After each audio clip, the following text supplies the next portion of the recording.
সদ্গ্রন্থ পাঠ।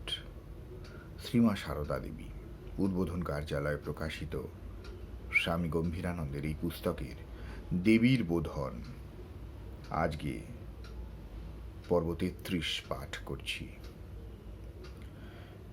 এই সময় মধ্যে দক্ষিণেশ্বরের দুই একটি কথা হঠাৎ আসিয়া পড়িয়া গ্রামে জল্পনার খোরাক যোগাইতে লাগিল।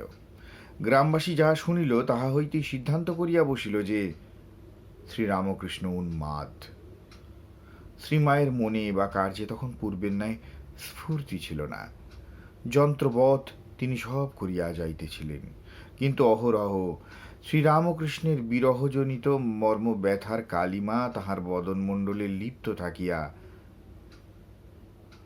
যদিও সহানুভূতি সম্পন্না পল্লীবালাদের দৃষ্টি আকর্ষণ করিতেছিল, তথাপি অজ্ঞতা ও সংকীর্ণতা মিশ্রিত যে সহানুভূতি, সে সহানুভূতি যখনই আত্মপ্রকাশে অগ্রসর হইত তখনই শ্রীমায়ের নিবিড় ব্যথাকে নিবিড়তর করিয়া তাহার পল্লী জীবন অসহনীয় করিয়া তুলিত।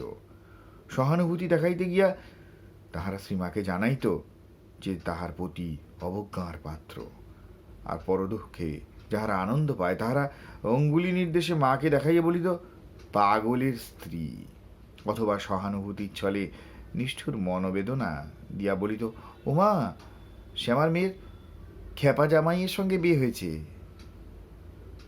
এইসব অবাঞ্ছিত কথা শুনিবার ভয়ে শ্রী শ্রী মাতা ঠাকুরানী কাহারও বাড়িতে যাইতেন না। দিবারাত্র আপনাকে কাজের মধ্যেই ডুবাইয়া রাখিতেন।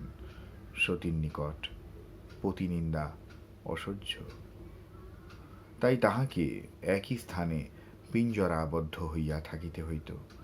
একান্তই মন হাঁপাইয়া উঠিলে তিনি গ্রামের ভক্তিমতী সহৃদয়া রমণী ভানুপিসির পরিশিষ্ট দ্রষ্টব্য, পাদটিকায় বলা আছে, গৃহের বারান্দায় যাইয়া স্বীয় অঞ্চল বিছাইয়া শুইয়া কাটাইতেন।